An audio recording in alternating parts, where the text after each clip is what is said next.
O te whasisila atua, to am tenia nei tau manga, ar whono au whai tula whono. A luenga so ai, tu nātu ripoti a komiti wha Palemene. Mua, pepal Palemene lu olo tolu numero tolu sululua, li poti al komiti o le vaenga tau tamau a inga ili tu la whono tau whaawhi o teu teunga tu la whono o la whonga tupe maua, lu olo tas, lua, pepal Palemene lu olo tolu numero tolu sul tolu, li poti al komiti tu la whono tu mau, tau tau whainga pālota, tau sangam tau whinga whanwhawai, ili sa lu olo tasi pā lima, whasisilanga la amata whamaluina, tu la fono le ulu fala meo tangata lua filu sfulu. Tolu, pepal Palemene lu olo pa lu olo tolu numero tolu sufa, li potel komite o tu la fono tu mau, mta uptau whainga pālota, ta sangam tau whinga whanwhawai. Il pepal Palemene lu olo tasi, lu olo lua numero tolu sufa. Li potel whainga pālota o lu olo tasi il whamsinonga sili Samoa, lo minga mua, li pote o tangi o whainga pālota mo i tū mālo uponu ma sa vai i mta upu na toe whau i tua mwhainga tau valea. Ma pepa le Palemene lu olo tasi lu olo lonu mal torsu lima. Li pote o whainga pālota o lu olo tasi il whamsinonga sili. Lo minga lua, tāl sanga o whainga pālota lu olo tasi, tu whatasinga o whai unga. Wha, pepa le Palemene lu olo tolu mal torsu lima, li potel komite le vaenga tau le whawhialoai, i le pepa le Palemene lu olo tasi numero 1 sul tolu. Li potel whaletau sanga le whatonga whawai tau whatunga o Samoa. Lu o tasiva, lu o. Lima, pepa le Palemene lu olo tolu numero tolu su ono. Li potel komite le vaenga tau le whawhialoai, i le pepa le Palemene lu olo tasi numero 2 sul valu. Ma le pepa le Palemene lu olo tasi lu olo numero 5 sul tolu. Li poti whale tau sanga le Universitea o Samoa. Mo tau sanga whale tupe lu o te siva lu o. Ma lu olo tasi. Ono, pepa le Palemene lu olo tolu numero tolu su fitu. Li poti le komiti lo vaenga tau lua whaloai. I le pepa le Palemene lu olo tasi numero selau lua iwa. Li poti whale tau sanga le o nanga whale pui ma le toe fuata inga. Mo tau sanga whale tupe lu o sfulu iwa. Lu o. Fitu, pepa le Palemene lu olo tolu numero tolu su valu, li pote le komite o le vaenga tau lua whaloai. I le pepa le Palemene lu olo tasi numero selau tolu sfulu, ma le pepa le Palemene lu olo tasi lu olo numero 5 sfulu ono. Li pote whale tau sanga le tanga lengo tina matamai tai, a tina onu umafio anga manga fsotai. Mo tau sanga whale tupe lu o tasiva lu o, ma le lu olo tasi. Valu, pepa le Palemene lu olo tolu numero tolu suiva. Li pote le komite o le vaenga tau lua whaloai. I le pepa le Palemene lu olo tasi numero selau tolu. Ma le pepa le Palemene lu olo tasi lu olo numero sul 5. Li pote whale tau sanga le pulenga o whailonga mtu spasta o loa Samoa. Mo tau sanga whale tupe lua suiva lua filu sfulu. Ma le lua filu sutasi. Iva. Pepa le Palemene lu olo tolu numero fasfulu. Li pote le komite o le vaenga tau lua whaloai i le sa lu olo tasi patas. Tu la fono whatontono puipuinga maa fianga tapa. Laisine ina lu o. Ma le sifulu. Pepa le Palemene lu olo tolu numero fasfulu tolu. Lo minga whaperitania o li pote le komite whapitoa le Palemene. I tu la fono tau whaofi te teungo le whaavai lua o, tu la fono tau whaofi whamisinonga soli ngā tu la fono lua o, ma le tu la fono tau whaofi whanua masuafa, lua o, ma le whaaloalo lau fiong.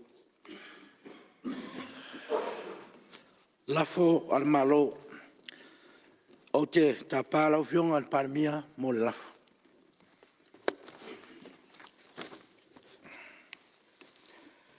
Lau fionga le fong fitalai ma malu al Palemene. Ua o tu lai e whailo atu o le nei lafo ua tāpena e le malo e whaatitau. I le lafo na whaatuina ma pasia ina e le Fonotaga i le asotolu o Iuni lua afe lua sefululua. I le lipoti o le taunu unga o le suesuenga le komisi suesue whaapitoa E whātatau le mta upu na langa i le loa ia sili, e winga i teunga o le whaavae luafe lua sifulu, ma le tulafono whanua masuafa luafe lua sifulu. E peo na si la fia e le mamalu o le Palemene. Na maua mai sa ili linga le komisi ilana li poti, e iei ni suinga na toe whaia i nei tulafono e lua, teunga o le whaavae luafe lua sifulu, ma le tulafono whanua masuafa luafe lua sifulu. Ina ua maea o na pasia e le Palemene, i le aso sifulu lima o te sema luafe lua sifulu. Ma o suinga na whaia, e le tala whengai, ma e le whaia i ala o le tulafono. O le nei mata upu na tula i mai, ina ua fesilingia e le lo ia sili, le ofisa o le fono au fai tulafono. Mo se kopi o nei tulafono, o lo o iai le malienga, a le ao o le malo. Sa tali le ofisa o le fono au fai tulafono, o lo o iai ni ese esenga, o kopi na pasia e le Palemene, ma le kopi na tuuina iai le malienga a le ao o le malo. O le whawhita auli na tula i mai, e peo na maua mai sa i linga le komisio e so e whapitoa e whapea. E tele swinga o ngaunga sa whatinoina, e le au ofisa, i lunga o le tulafono tau whaofi o le teuteunga o le whawae luafe lua sifulu. Ma le tulafono tau whaofi o whanua masuafa luafe lua sifulu, ma o nei swinga na whaia lava ma le mauti noa. I le Fonotaga le Palemene i le aso tolu o Iuni, luafe lua sifulu, sa o whaatuina se lafo, ina ia whaase ele mata upul nei, i le pule whaatonu ma le loia sili, e tapena mai ni teunga tala whengai tu la fono wasuia, ma ala e whaatino ai. I le mai ai o le ngā duenga le soa kubiti a le pule whaatonu, ma le ofisa o le loia sili e peo na whaatonu ina e le Palemene i le aso tolu o Iuni luafe lua sifulu lua. Na tuina mai ai le whautuanga whare tu la fono, ma ala e whaatino ai. O le whautuanga whare tu la fono al malo e whapea. Mua, ia whaia se lafo, a wā se finangalo o le Palemene, ina ia talia ma pasia ina le whautuanga. Ma ala e toe whaasa o ai tu la fono moni na pasia le Palemene, i le aso sifulu lima o te sema, lua afe lua sifulu, ma ia fufo ai le whale tonu na tula i mai e pei ona maua i sa ili linga ale komisi suesu e whapitoa ale Palemene. Lua, ina ia toe au mai a vave, se tula fono tau whaofi, e toe te wai le tula fono whanua masuafa lua afe lua sifulu, ina ia fo ia ai le toa, lea ua iai le whamasinonga o whanua masuafa, ma le tofia ina o fionga i whamasino o whanua masuafa. Ma o loo iai se fuafuanga, e fola sia le nei tula fono tau whaofi i le Palemene i se taimi la tamai. Tau fionga i le whangwhitalai, o lea i le awa ma le whaalo alu tele, o te whaatuina ai se lafo e whapea. Mua. Ia whaatatia ese taimi whaatapula aina, o le tasi le masina, i le tula fono tu mau, se lau se fulutolu, pui lima, pui a, e mawhai ai ona whaalea o ngā ina, le wha maoninga o se tula fono, ua uma ona wha maonia ina e le ao le malo. Di assent. Lua, ia whaatanga ina le whailau tusi, o le fono au whai tula fono, e amata whanga solo loa tawalumanga o le whaalea o ngā ina, o le wha maoninga, o le malienga le ao le malo, tawalumanga o lo whaalea o ngā ina ai, o le wha maoninga, o le malienga a le ao le malo, di assent, o tula fono e lua, e pei ona tāua. O nei tawalumanga, o loo ai e ia mai i lalo o le tula fono tu mau, se lau se furu tolu, pui lima. Ma le lona tolu, e tu sa ai ma le tula fono tu mau, Se lau se furu tolu, pui pui wha. Ia whaatino ina loa tiute o le whailau tusi, o le fono au au whai tū la fono. E vave whaamatu ese. Tū la fono e lua. O le te unga o le whaavae luafe lua se fulu. Ma le tū la fono whanua masuafa luafe lua se fulu. Ma toe tu ina atu tū la fono tau whaaufi moni. Na pāsia ele Palemene. Mo le whaamaoninga reassent ele fionga i le ao o le malo. Leo fionga mal whaalo la lapu. Faluina, fionga Ina la fol malo la fio el sui Palemia va per mi sta fatoanga. Ua manino le saunoanga te mai tai Palemia le lafo al malo. To manatu fo i tau manga nemta upu te musola. O lo tasi lava le lafo ma le anganga tau nui e tato fe lafo inga. Ia, ona, ia leo le manatu, una foa.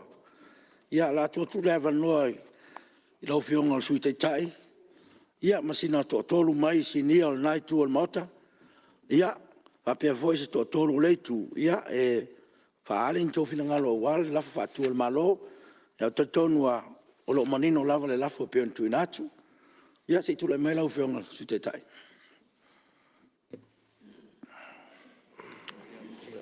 Tai mo la no la fionga de fo te lai on mot. Ya tonu ele te i fo fa longo atu le lafo fatu ma fatati la fono ni tai au. Ya wale mata watu yo fa tuanga ale.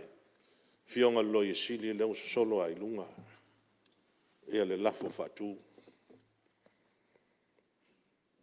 A toma na tua e la foi pa inga ile komiti fa pitoa sa to fiam fa tu ina tono mota sa ni ilinga luenga ma main fa tuanga le pa msino fa no mswaf e tele ana imta upu ta ua sa o mai le lipoti na foi komiti fa vai ai tu la fono tau fa ofi tolu na fa ta tia la fono il pa ina utuna. Eva penano so ala pulem fa se atu le komiti fa Palemene la to te ilo ina. Komiti le sa so ai Samoa. Sa vali ai le motele sa la fai. Sa vali ai foi tu mo nei. Mai ele la to li poti. Lango inga ia tu la fono ia tolu au fia me te unga fa vai. Mina mi ai le lua vai tolo le palota male lango mota. Ma mai e malato mau e whapea. O leo te tau mana tua. E iwa 10% o la tunua lango inga ni tu la fono tolo. Pei tai no pasia ma whamalo sia. Ia walia e mai e ina i lape. O ia tu la fono pe ona au mai ma momoli mai e le lipoti e sunga al whailau tusi al fono. Ma whai loa mai ai. Ia lape lava le mtanga luenga, po le ofisa ma le au nanga. Ia, e whapena lava wingo tatou e ia taimi e sasi ai. E hui taimi se ai. Ia mai manino, ma mai ai mal fautuanga. Ale lo isidi. Ina ia fatu se la foi fatatia ese e tu la fono tu maus la su ma tolu pupu lima ona na tasin masin nem fa e on fatino le mele ole reassent ma le reassent ia ato fiairo malesi komiti fa pitoa le foi sa fa la tu sai di linga e la li potile na fata otto fo la wa fono pe ona sa no mal mala mai la fionga pa mia e man tua foi la le fautuanga mo mua le lipoti na komiti e pa solo muli e tu la fono nei pitai ia sa fa tu le la fo le fionga Palemia fa tatia ese le na fautuanga ona le la vo isa fina watu nei tu ona le se tu la fono tu mau po tu la fono fa vai ai le foi fina ngalo ma le fautuanga Ia, o lea sa pasi ele la fufatatia ese le na fautuanga. Ai si tuesi le sila le pule fatonu, le executive. Ia ma le official lo i sili. Ia lea lau tau ato mai nei tai au. Le lafo fatu. Ua mai i tu la fono nei. Ia tō manatu fo i tua le tau amataina mai o tū la fono e tolu tū la fono tau whaafia le whaingo fie. Sai a fo i la tau sa te i ni tū la fono. Whao ngāri na o la tau wai at tau, wha ni o la tau fina ngalo. Ia, sa wha pena fo i o na lo mia tele newspaper o le tio televise. Ia te e a fo i anisi fo i o la tau. Wha ari fo i o la tau fina ngalo. I fa pe foi so se te lo ia. Sa fa ari foi la tu te. Ia fa pena foi na momoli ma la tu mafu anga. O le la tu te na momoli lumo komite al Palemene. Ia man tu foi lo fionga le foi sa lo mia se tasi newspaper ia fina ngalo foi ia fionga di famsino ngo so nga tu la fono. Tu sa lava mane tu la fono to fa ofi. Ia la wo pasia. Pasia ia tula fono. Ia malala o tula i mai eile. Tulanga pena e mal fafita uli. Ia sa uno mamla ma foi le fionga le. Palemene la foi to ai ma ga luenga le famsino fono mo swafa. Ia lo ia foi nta upo nei tu ma lo fatetati. Ia no tulanga pena tula i mai. Ia o famsino la. Ia fafita yo le la o vai atu. Pe la le mo la manola toi. Fa solo ia ga luenga pe tulanga masani. Ia le whamisinonga whanua maswafa. Ia ua fōire pa ia malo la tunu. O lo auto wa atu le la whamisinonga. Ia ua la tu mta upu. Ia o le fōie matau le tūlanga o isi fōi mau fina ngalo whaalia. Ia le fō te mantua. Ia e fōi taimie. Ina fōi vai tau e ti atu lau TV. Ia taia Taia au si fonga malosi. Sau nunga TV. Samoa. Atula i mai vanga ngi solo ia uba kula fonga. Solo ia uma. Kalo fale tunu. Fawa me sina ai. Ia fa stai. Do fa tula. Fa wa tula fo. Fa wa tula fo no pena mai. Ia le tulanga le. O le whawhetai le manatu i o le whamisinonga la whanua maswafa. Ona e tele mta upu ia ua toa. Ia lela mo le avanoa. A toi wha solo ai ma. Solo ka le iai e tūlanga pe ona. Ona tau mwhai atu ia. Iai ia le tātou whai ngā malo. Ia o whautua ngalawa ia o lewa nei luman mota. Leo lewa ntātia whawhetai foi. Leo wa aluan. Ui a tātou ui mai. O ngā sami so wā ma le lolo wā. Ia le aua māpu ea le ia sa. E ngā tai whale o tai malu me tai toa. I le nei me tau. O le mātou whamtalanga lea. Nau fionga le whamtalai. Tai. Manuia tele le whono. Tai. Alo. Tau noa. Ia, tule mea le sui o. Ona maa. Tasi fo sui matua o nai tu. Alo whaftai lau whionga le whongwhitalai. Kei fo i mo le awa noa. Ana tu fo i wa le awa umona. Pae ia tūlanga uma. O le leitai au na liunga lua. Sa ma malu. Ia wa uma fo i o na tātou whaasifo i le tua le tai au. Whaftai fo i le tua o le ua. Mauso whaasiri ngā malos. Lau whionga le whongwhitalai. Ia nei tai au. Au whaalongolongo ma le toa i le lafo whātū. Ia mamoli atu le angang whaftai le whionga le teitai al malo. Tu sai fo i ma le lafo. Ai au wama ai tua i le wha moe lea. I le nāma le pōma le o au le si sui o le komiti. Le sa iai le iloiloino le mtaupu. Ia, le fo sa ule saini li poti. Sa te lea la no fonofo amo o whalongolongo o whiangia i solo a Sa ye fo te mi sa ta ua ye lau fionga. Ye si te mi e o mai le wali ia le sai. A o manatu o le ua vanoa le lau fionga. Lau fionga le fonfitalai. O e tumu le ava. O fo e tumu le whaaloalo. I ti uti o komiti. Malolato wala wina. O te le whatau matatau fo i tūlanga pe o na iei me te tau o na me au na whai i le tātou komiti. Aia umai tau wina ala o fionga i le vai tau. Pe ua ave tau ave se whaapolokiki o politisai se e tū i al tūlanga lea. Ma le mea voi leo te whaamaru lua tua i lau fionga. Pe o lau whai atoa o e tūmu le ava ma le mi ngao i tiuche ma tō whinga o wala au inai. E le aise nganga i tua i lo wha moe sai ai. O te pe o te e lo wala wina i komiti. Le ai. Sa o te talo ai le tua. E whesoa soali mai so vai vai. Po le ale me au na whai. Ia, e mo ia foi nofo tua. Au foi si leva na ile mota. Tūlanga uma ia e sa mama ai ai. Ia, sa whapea i le mātou ia ngā ruenga. Ia e whausia sa mātou tūtua lalo. I e o tō fia il komiti.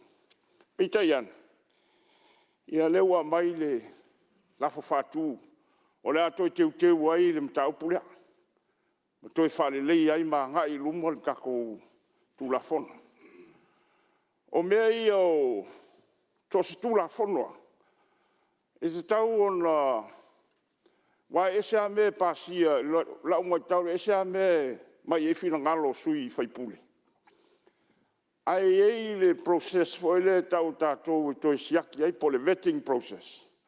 O mea i e aon toi whale lei ai le tātou process lea. Po le kako wala fua le siaki ai tūlafono. Ai lei whao ina i o le ao le malo. A wā po le ale me pipi i eri saini le ao le malo, o tali tonunga. O le mea le nai sawa vali ei tangata. O le whai unga fo le nasa o stu la fona. Ia whai ala o mai tau ina le wha moe le e se.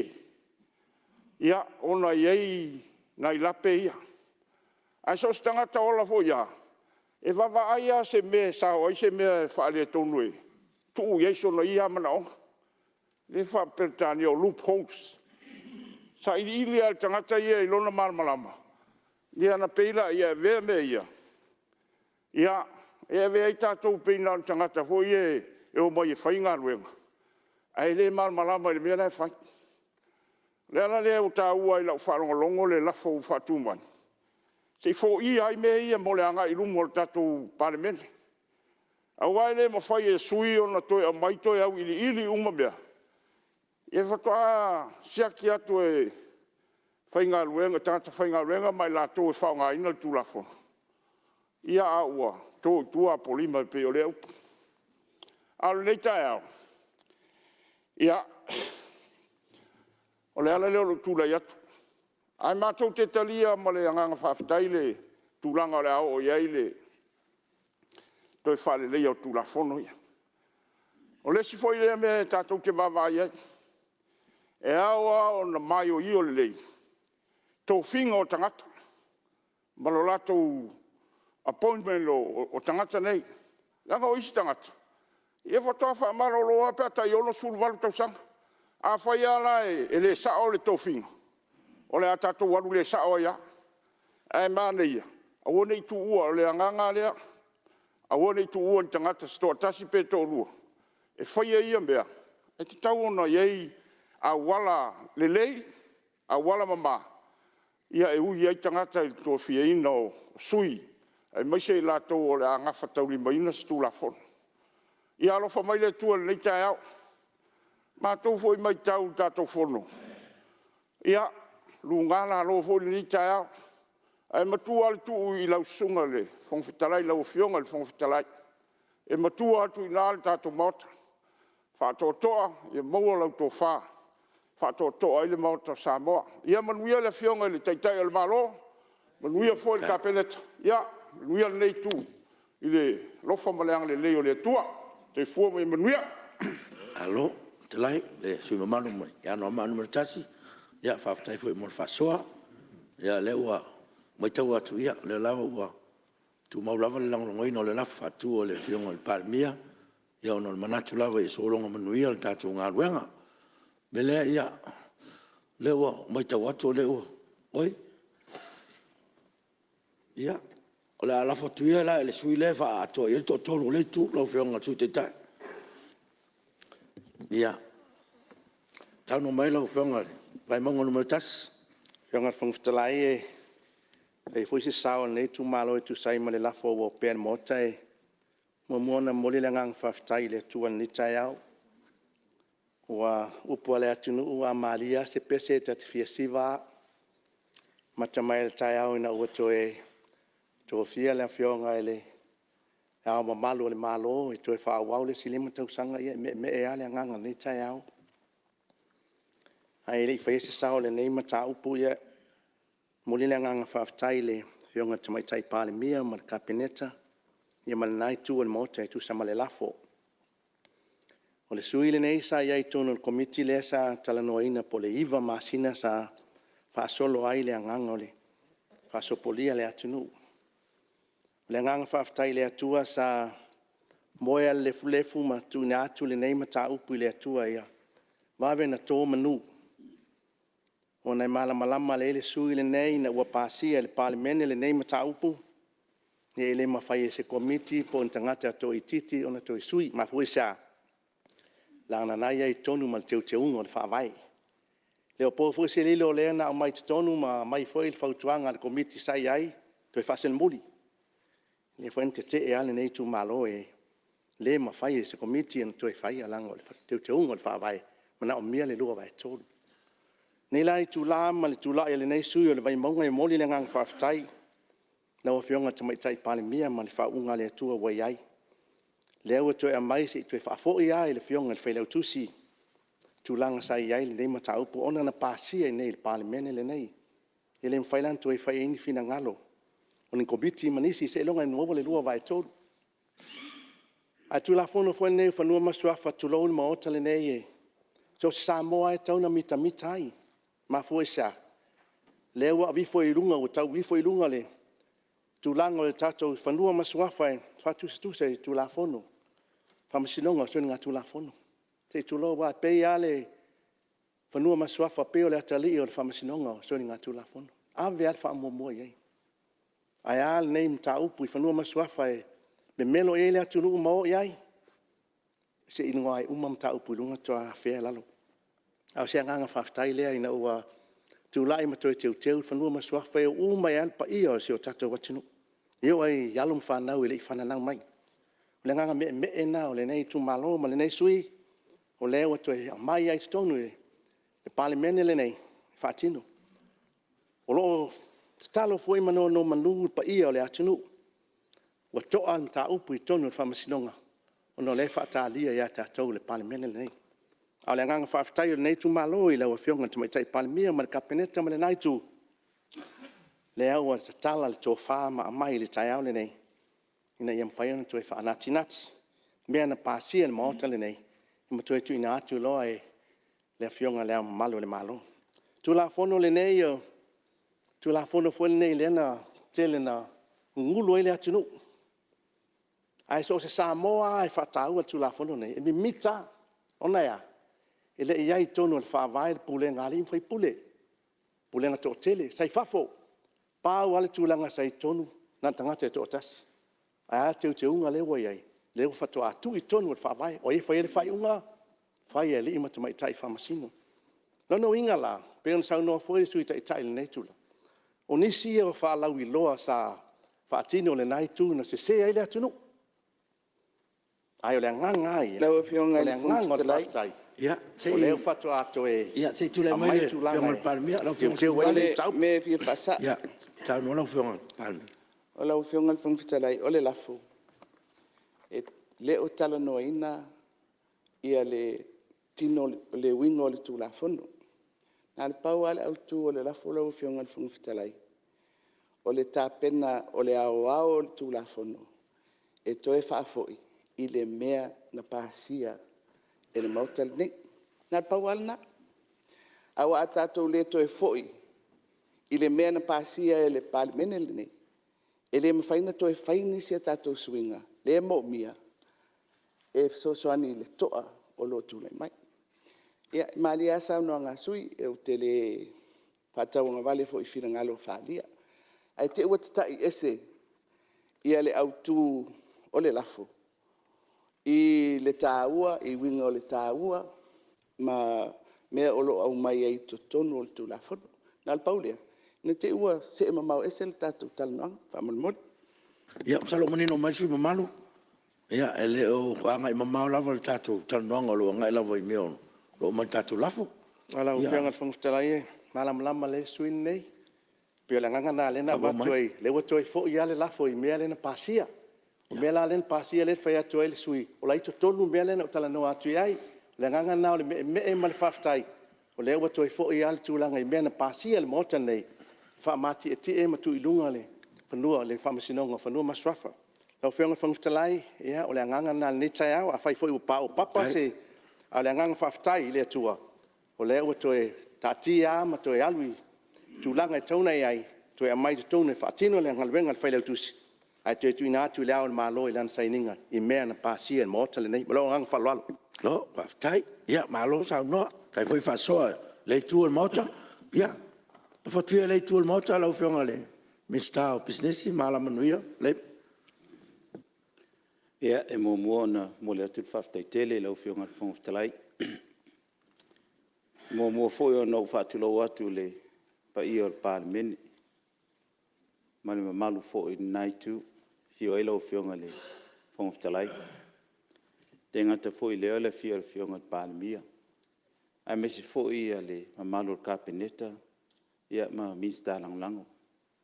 Ia mesi fo I naitu, ia au airon tātou wha fo I vi inga I le tua neta eau. Sa iwo se manatu ai longa ato e maua se awa noa. E whai ese whaamatalanga netu la fono. Ato e manatu I tua I tausanga o tua nai por paia inga o tua nai atu nei. Tasi netu la fono. Na whaate a ia o e rau vaenga wha au whai. E pui ia tau o tangata. Ma e vese ia umale vaenga wha au whai sa au whitwhilia. O te o mai e tono Palemene. Ai peitai, o le mawhai e la tō na iei, ona pui la ua ia tau. O te tala noa I nai, I e tu la fono nei e tolu. E mamule to ele whaftai tele, I nei tae au. O mawhai ona maua se hawa noa lo na lua. E mawhai e ona o tau tala fo'i, I nei tu la fono, onga, ma le mafuanga nā lai o nā te elo nei tangata, I le paia ina utuana. Le alava nau o ia toi titia fo ia whainga. I le aso muli o le Fonotaga Palemene utuanga I atu. Ona sa whaatuina ia se lafo ina ia. Sue, a unei ma nisio I mātou. E winga I le tu la fono. Ia e pitai. Tau whionga le whangwhitalai. O lea ule to o ia I tu langa lea lau whionga le whangwhitalai. Le o tūlai atu. O lea o lea utara noa I lau whionga. Le o ta whionga. oto sa noanga le whionga le Palemia. Tātou se mai mea. Ai tātou anga I tonu le anu liu o le tu la fono. Ma lafo peon whatu. Le o maua. Alo whionga. Se rei kuria o e. A ngonu fōrea. A whio mai. Whio mai e kaku koe mafuka. O loa whionga nei tūlai. Mai. Ia, le o maua. Sa vali ese me tātou wai. Ia. Ia. O mātou. E anu lofa te le lofio. Ia. Whaftai lava mo le awa noa fo tu ina mai. Ia. Le o maua. Lo whingalo. Lo whingalo su te tai. I lava lo wanganga I le saunoanga fo e le su te tai. Tātou wanga I luma. O nei lava mauteanga I luma. Arnava o loo. Pi pea. I tūlanga o mea utuana. Ai, masalo o la au lo li toe o iai. Au la au whaise manatu. E winga I le tulafono po le lafo fo'i ua toe fa'atuina mai. O le mea pitosili taua. Ia te au. Ana le ai se fa'ale tonu o tulafono. Tau te le o le taimini nei. Tau te le toe a mai e te tonu. Ina ia toe ilo ma toe tilo. O e whaafitai atu i le komiti. Sa su e ina nei mata upu. Wan whai e o na maua se fina ngalo e a mai e se manatu. Ma se li poti tonu o Palemene. Ina ia toi tilo le Palemene i le li poti. Wal whaatino ina o le atu la fono. E le o a la tusa. Ma tu langa fo i o le tu la fono na whaatino ai. Tele fo in tu langa o sui e le tu la fono. Mai le tu la fono na amatai o na whaatino ina nei whamoe moe. O le mafuanga na le walai o na mai le fautuanga. Mai le loia sili. Ai mai se fo le fautuanga komiti na mai. Ina ia toi tilo to toa le Palemene i mea o loo whaale tonu. Ana whaapea lava o le lei, la mea la alote ai fua, tu urtu la fono e alu, wawu umo na pasia, ai pitai. O loo iei ni ese senga, o kopi fo ina iai, o lea ua alai o na mafua nto e mai, lea la la to e mai le tu la fono, sa pasia i le aso sifuru lima, o te sema. O lona winga, lea la to e whaafo i mai le tu la fono, lea sa tātou pasia i le paia inga o te nei. E ui lava po le ase te e fo i nisi o i lātou sa taung whai ai. Ia e peitai. O le mawhai lava o na tu ua fo i se fina ngalo le whai ngā mālong nei ai. Ia ma pasia i lava le tu la fono. O lea la ua toi mau le tātou am noa. O lea ava noa le lei nei. E toi ilo le lei i le tātou Palemene. Ma toi tilo i tūlanga e te tau on whaatino ai. Le whaamasinonga o whanua masuafa. A whaape loopholes. A whaape o iei ni whaale tonu whaape na whaasau. O tūlanga la lela iei, o le a tātou whaasau.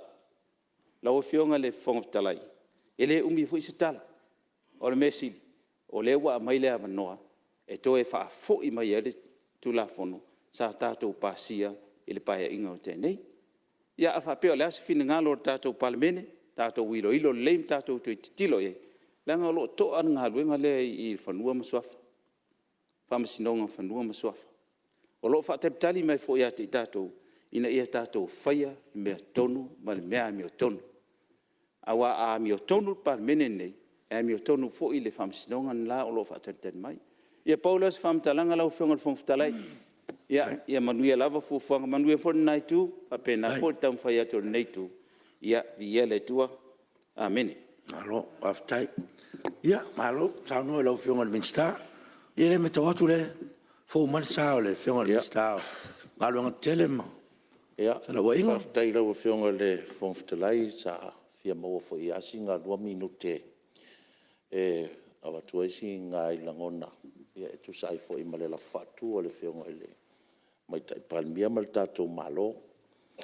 Ia, ala whapupu atu ngai o whaale lava fo le taimi. Lau whionga le whongwhitalai. O le mata uporo nei ele i whaingofie le mai tau. Ia inga matulanga ngādi ari mai. I le fo i vai tau o tuana i atu le sa totoa i ai fo i ma tūlanga le mautonu tātou Palemene ma le tātou atunu. Ma fuara o whionga le whongwhitalai so ulawa langona o na ua whesopo ai ia tiute tau ave. Ia ma le tūlanga fo i le o le whasilau pule. Ia le tūlanga o iei le mta upule alo whionga le whongwhitalai. E na o sa utua lalo wa manino tūlanga uma. Sa o iei o onga mta upune. Ai na o sa utua lalo lau whionga le whongwhitalai. Se i sirsila i wholawa tātou tūlafon tū mau. Ina ia toe tanga i le iei le tūlanga o mea ia sa ria e mai. O le suina o tūlafono i tua atu o me sa pasia Palemene. Se i toe tau wha malosi mai ia mal tūlanga fo i whaal tūlafono e tauna iei. O le si mata upula o whionga le whongwhitalai o te whia tau tala iei. O le process o le process o melenga tūlai mai ai na i awana i toi tūlai mai. O le process a mata atu nei Palemene lona pasiaina o so stula fono anga ia tu tatu officer. O na o atu lea i le Palemia. Lo whionga mai tau le mtaupu lea sa matua i o te e ai te milea na teuteu ele tula fono whawai. I le whautuaina le Palemia o le au malu le malo i tūlanga la ia whapea. O le manino lava i le vaenga a ono sifuru le whawai. I toinga tula fono i e whautua le Palemia, pe a pasi atu i nei. O na whaila le whautuanga le Palemia, pe fina ngalo e a vea le a fo i le tula fono le o pasi a mai le Palemene, masi tula fono le Palemene. Pe le fina ngalo fo i ai. Ia le whaafonga rau whionga le te maitei Palemia. O lea involve i le malo e whai unga lea Palemene taunga o i le au malo. E lava na ngona. E tau lava o na tūto tasi atu le Palemene i le process lea. E a ngai atu i le au malo. E tau lava ia e tala whea ngai le whautuaina. E le a whionga i le loia sili. O le au malo i tūlanga ne. E te ua ia malo ngona e whapena. O le whautua i Palemia. O le au malo. Pe a vea se tūla fono leo pasi atu le Palemene mas tūla fono pele ai. A le fisili. O ina ta pena ina tūla fono. Na ta pena atu le whainga malo. E a mai tono le Palemene. E so ula ngana longa ro fionga. E tau fo i ona sila to ai ai i al tato malo. E le toi te wina o le tūla fono lea. Wa i ale sif mea lai sa waitua. A le sa inia le au malo se tūla fono tau wha ofi e watu al Palemene. Ia o sa inge whailo kusi al kapeneta. O le tatalo lau fionga le whongfitalai ma le mamalu la fionga le tamaitei Palemia ma le tato malo. Tato wa ngai i le whaatu to tasiina o le au malo. Malana ngā ruenga. Ua tau ona whaato tonga e ni tangata whai ngā ruenga anga wa. E la tau te whaia le process le ma whaatau nuu process le. Ia, o se manatu ngā lau whionga whangwhitalai. Tau na watu e situ o lalo. Ia, ai whaafitai mo le avno. No, whaafitai. Ia, malo, sau noa. Tau whionga le. Ia, se i. Ia, sa mai ala o whionga le wau. Whaasolo tato sui totoru. Ia, lau whionga mista whatu anga. O le wanoa. Ate o lea ua malama i urungalu. E au fitia i peau le tō whala o whionga le whangwhitalai. Mai se fo le lafo manino le whionga le taitai o le malo. E na manatu lea o lea pāpā velo se langona. E oi voi langona le neitai au wa angi le si ua mauli. Ma angi wha suru le lai. Tu leinga foi masau noanga. Lau whionga le whangwhitalai. I le whaingo fia le tai au le nei. O tele mata upu o ngonga o tātou talanoina. Ai lava le whiwhiringo lea mamalu le malo. Tau nuu mai foi whato whala inga lau whionga le whangwhitalai mo watu ngalunga. Ia lea lau tātou tau nuu mai se tasi o tu lafono. Pito e sili na tāu le maota. Lau whionga leu malama fina ngalo sui. E ala i atu ngalunga o le tu lafono le nei. O le tūla fono o lo lima teita ina ai le malu o Samoa. I ana mea sina. Ana ta mali anga maona whasinomanga. O le tūla fono. O le whamsinonga. O whanua maswafu. O aila laua whionga le whongwhitalai. E whaia le tūla fono lea. Lau whionga o le fono whai tūla fono. A Samoa. Tātou wa iei le tai au le nei. Pei tai leo sau noa le whionga le li minsta. Ua ala o na tātou to e tala noa ina. O na ua mama ioa ma mama i taloa le ano liu o tu lafon le nei. Ai sea a se se alo na amatang e se se fo lo na taununga.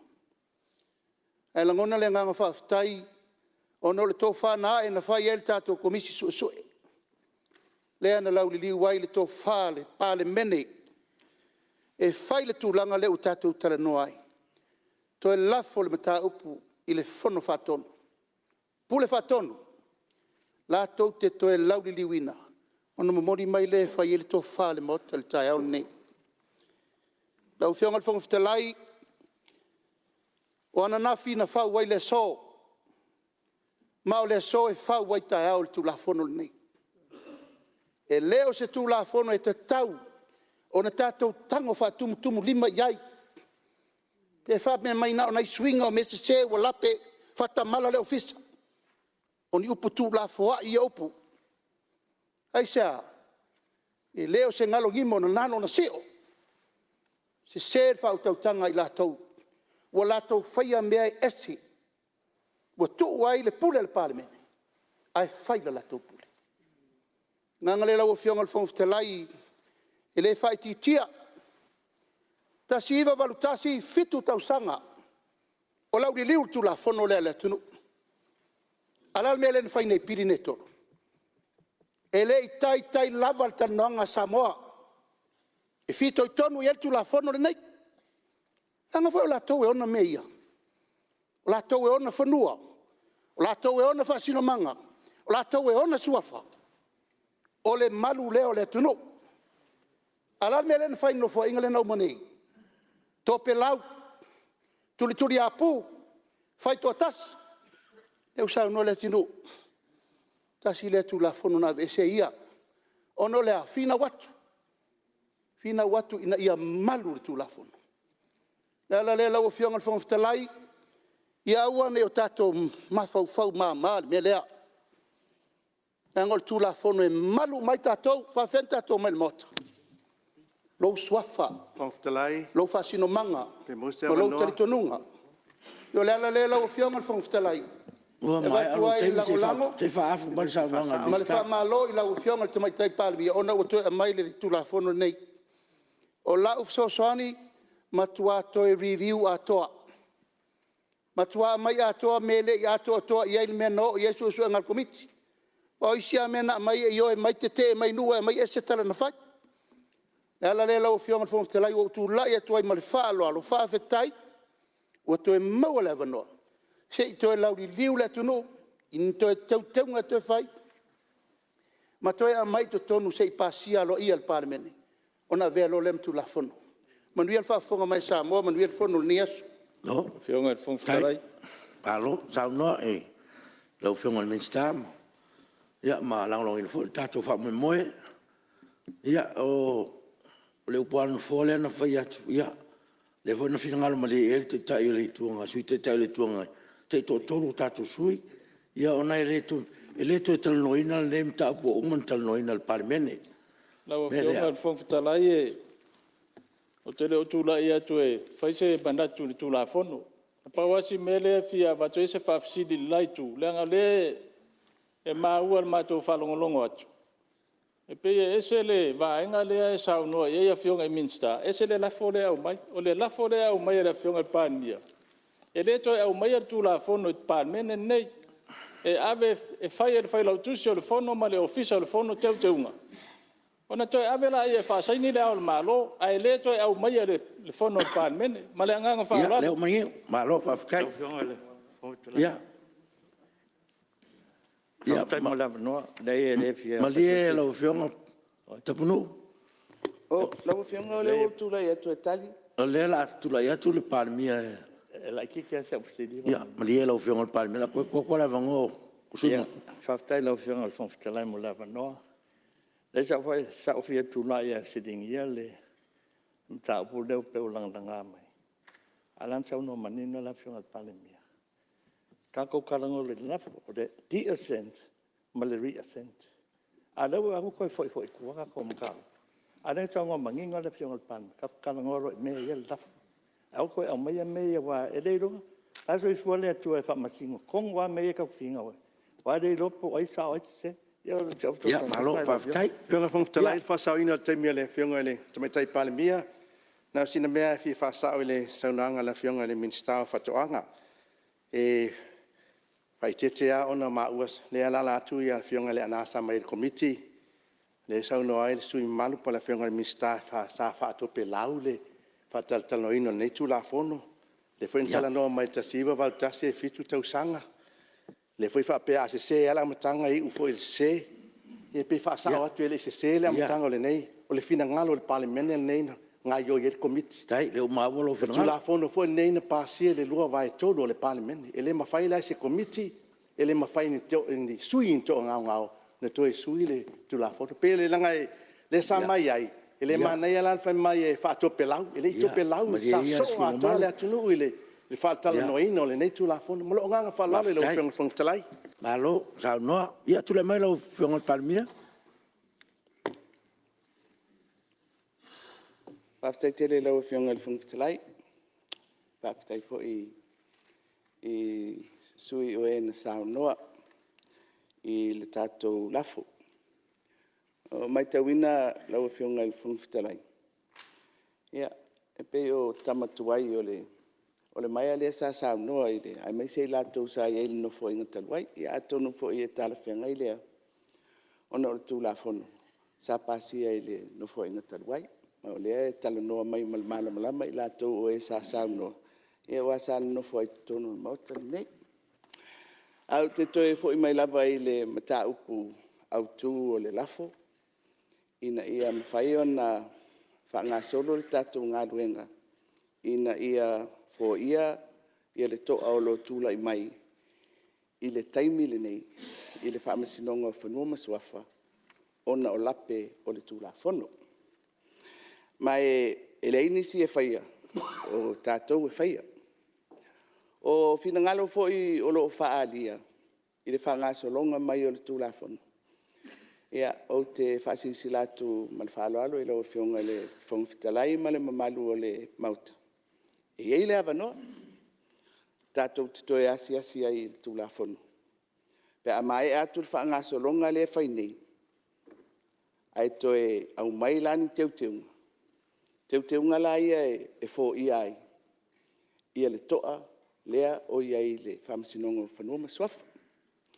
Ia tonu e mawai le avanoa lea e lo sao noa iai e nisi o sui. Ima ta upu foi o langa mai. Lau e fionga i le whongfitalai. O le au le toe tautala i le ano ma le whiau o le tūla fono. Ai tasi lava le mea wa o mau atu i sao noanga asui. O le itu lea. O le whaapurikiki. O tātou whai unga whai. Ia atonu e re mawhai ona tātou alo ese le natulanga wa o le natula le na le wa ngai ia upu whai. Mai e whaali fo i whina ngalo sui. Po whea lava le mea tata iai ia le whina ngalo po sasa e po sisi fo. Ai whai al whai unga al Palemene le nei. Pe o fina ngalo la o sui ona o se nganga whaapurkiki. Ai o te whamoe la o whionga i le whangwhitalai o whaai unga al Palemene whai. E mua ta ina i tūla fono. Tūla fono i nei le tātou mauta. Tūla fono ua pāsia e le tātou mauta. E ta iala. Mo whai unga whai ale mauta nei. E ui. Pe ese mau mataofi pe polokiki. Al whamoe. O ani whai unga tātou te sāwa vali i lunga o le tūla fono. O le anganga le nā lau whionga i le whongfitalai. Le nisau no sui. Au mai ia le whautuanga le komiti. Toe whaasolo muli tūla fono. A le ale le whautuanga le malo. Ma le lafo na tu inatu. Ona o le a. Ona o le tūla fono. Aua le tau aveina. Le whautuanga lea. O le mafuanga le nā. Aua le tau aveina. Ona e le tala whengai. Ma le tūla fono. O o le wheau e fia momoli atu pēa i le maota, po o whea le mea whetā lai i ai lau tautou whā ma le whautanga, ai wha moli, o tātou o tangata whai tū la whono, tātou sāwa vali i lunga tū la whono. Tele whai unga e ono fisiri ngia ai, le maota le nei, fia no fo inga wa o sa whai ai fo ia ue whai masui o le tu malo. Ai va ai lava man whanono. I le tātou tata ese. Male tu la fono i tutono le mauta le nei. Ma tu la fono lau tele o lo pu le ai i le tātou atunu. O le tau mawhainga le u whata atia atu i le lafo le nei tai au. E tātou te sāwa varipea. Ma tātou tatai le moa le ala. I le tu la fono ua saunia tātou te ngalu e ai. O te whaftai atu i sui ua saunoa. E langolango ina ua maita wina, e langolango ina le lafo ale malo. Mai lau fionga i le whangawhitalai. Au mai al fisi, ma le whaanoa. Sili, ora wha maunia le lafo, e whingalo e saunoa ma le ioe. Au ese le ai. Ua manu malo le ioe. Aluenga, o le aso tau malo. Whaitawina o tu la fono tau whaofi. Mua. Tu la fono tau whaofi. Tau te unga o tu la fono la fonga. O tu pe maua lua o lua tasi i loilonga au i ili. Bo se fia al Palemene. O tu la fono tau whaofi nei. Sa whaialon whaitaunga whaalua. I la solufu tasi o anuali. Lua o lua. Ma toe pasi ai le lafo. Mo se taimi whaapopo o loilonga al komiti. I la stou tasi o me lua o lua. Taim tu la fono tu mau. Tasi o fitu pupu tasi. E aon wha maunia mua e fono au. Le lipoti al komiti tu la fono tau whaofi. O na awa noa ai lea mo le ilonga. Mo le ilo ilonga au di ili. O te tāpāra o fionga te te fono al komiti. O vaenga tau te mau ainga. Lau fionga ni wawa eti malolo. Lau fionga i le whangwetalai. O te tūlai atu e whaatū le lafo. Ina ia whaamaunia e le fono au. Le lipoti ale komiti. O loo whautua ina ai. Ina ia whaanga solo le tūla fono tau whaofi. O teuteunga o le tūla fono. O la fonga o tupe maua lua o lua tasi. Whaatasi ma le whaasaonga. O le lafo. Aluaina, ia, e sui manu mai whale alili, whapea hui whasa le anga numero lua. Sili, ma wha maunia lafo e whina ngalo e sa unoma le ioe. Ioe. Au ese le ai, ua manu malo le ioe. E whasisilatu ua, wha maunia nere li poti al komiti, e tu la fon tau whaofi, ma le asa ngai e tu lor fono au, mo le ilulonga au ili. Saim tu la fon tu mautasi o wha, e a mata le loilonga au ili i foi upuelua. Foi upuelua o te wina foi upulua. Sili, o la ver foi upulua, vaenga tu la fono, o e finangaro e sa unoma le ioe. Ioe. Au ese le ai, ua manu malo le ioe. Foi uputolu, o te wina le foi upuono sfu maltasi. Sili, o la ver foi uputolu, o vaenga tu la fono, o e finangaro e sa unoma le ioe. Ioe. Au ese le ai, ua manu malo le ioe. Foi upufa, o te wina foi upuiva sfu maltolu. Sili, o la ver foi upufa, o vaenga tu la fono, o e finangaro e sa unoma le ioe. Ioe. Au ese le ai, ua manu malo le ioe. Foi upulima, ua te wina foi upuiva sfu tolu pui a. Sili, o la ver foi pulima, ma vaenga tu la fono, o e finangaro e sa unoma le ioe. Ioe. Au ese le ai, ua manu malo le ioe. Foi puono, ua te wina le whamtalanga lua. Sili, o la ver foi puono, vaenga tu la fono, o e finangaro e sa unoma le ioe. Ioe. Au ese le ai, ua manu malo le ioe. Foi upufitu, ai inga tau solo inga. Sili, la ver foi fitu, vaenga tu la fono, o e finangaro e sa unoma le ioe. Au ese le ai. Ua manu malo le yoe. Fai mua ma le ngoa. Fai mua ingoa pu ma le amatanga. Ingoa tu la fono tu teunga tu la fono o la fonga tu pe maua lua o lua tasi. Lo iai fa sa onga al komiti fai mua ma le ngoa tu la mela fionga te telefon. Fionga le fong Lawa fionga le fong fitalai o te fatu le fa sa onga i le fai uputasi ma le ingoa o le tulafono e whapea. Ia ave ese le fai numera lua o lua tasi, masuia i le fai numera lua o lua lua. Ina ia fai tauina ai le ingoa o le tulafono e whapea. Tulafono o teuteunga o le tulafono o la fonga o tupe maua lua o lua lua. Malau whalala. Siri, para whaonia whasaonga o e whinangaro esa unu mana ioe. Au ese le ai. Ua manu malo le ioe. Siri, la verfo i mua ma le ngoa e pion whasaoina ma vaenga o tulafono o e whinangaro esa unu mana ioe. Au ese le ai. Ua manu malo le ioe.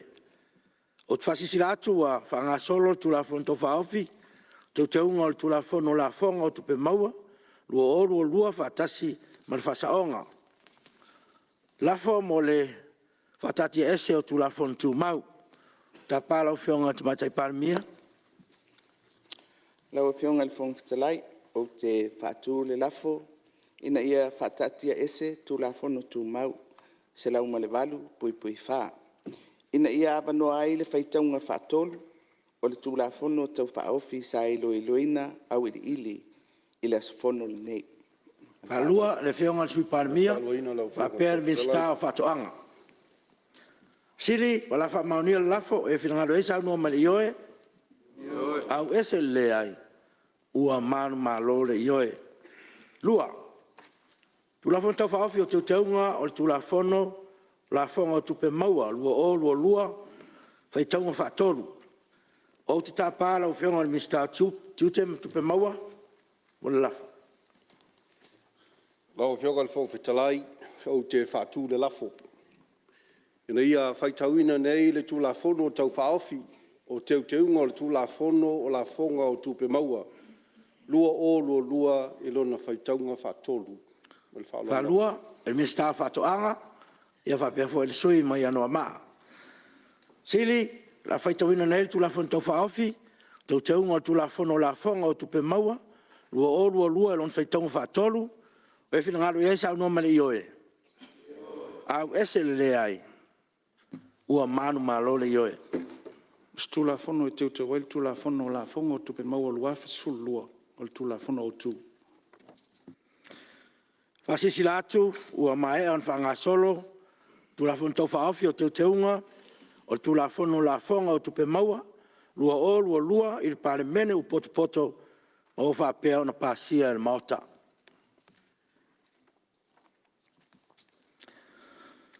Lea ua tātou taunu mai whai unga, tātou ngā ruenga, sa whatulanga mo nei aso. Mori atu, wai wha malo, man whaftai, i auto whionga.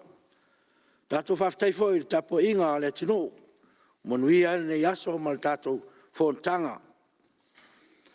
Ai tātou te rei tolpo, ia talo atu sui mai anoa maanu matasi, o se talo e whai wale tātou fono.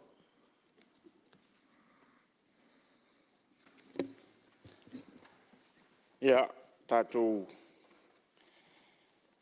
whalatala tātou le tua e ala talo. Le tua, oe o le tupu ma le li o li. O le tua malo, o le tua nuu, o le tua ainga. O le tua foi oe o le nei Palemene. Whaalia le nei aso o lo sirisiri ese. Ma lo matautia. E iti ma uti le teimi o le nei Fonotaga. Ai anoa ma tāua. Le ngata o lau tofinga i lau au auna. whailonga o lau nganga pa ia e loto lotoi tai. Wala mai ei lau tō whinga. Lea wa e wala wina le ao le malu o le mātou malo. Wa e tō whia i lou lava taimi, ma lou lava pule. Leanga o pule umalava e mai le tua ia. Whaafitai lo whamaoni, whaafitai lo walofa ma lo wang le lea Samoa. Ia e foi tū la fono wa mae a una. Tāpena ina. Ia vea nei tū la fono. E whai ma awala e nofo le lea i o tangata. Ia maua i o lato loto le file mu. Ia e aua nei whete na. Mato whape atu le li i. Ana lese i noa oe na ia te matou. Matou te le mawhaia se mea. Le mea lea. Ia fo i atu ma ia tūma watu ia te oe le vi inga. O le wha manu ma le wha tanga. Matou si tia si o matou atunu. E uti ma vai ma whatau waa Samoa. Ao le atunu ua iai lo ao. E te wha manuia. I ona tangata. I lona si o manga. Ina ia tua e una matou whalongo i vevesi. I atunu e mamau. Ao lo toa file mu pesi o matou atunu. Ia whamanuia lo atunu o tapo i mai. Whamanuia le nei Palemene. Mai lava i o na ao se i o i o nei. A matou tu ua. Ia turi lo ina i matou e le alofa tu no la ufio. Ia fo i le vi inga ia te oe. Ao ni mea fo i o si ma wha le tonu ai la matou au nang. Ia alofa wha mangalo i matou e ala i le toto ta ua o Yesu Keriso. O le wala tu ai la matou kitara. Amene ma amene. Tai. O te whasisi la atu, ua tolpo nei tol manga al fono au whai tu la fono. Si e uria le aso lua, survalu o ke topa lua o lua lua, le tu la iwa tol sfuru tai au.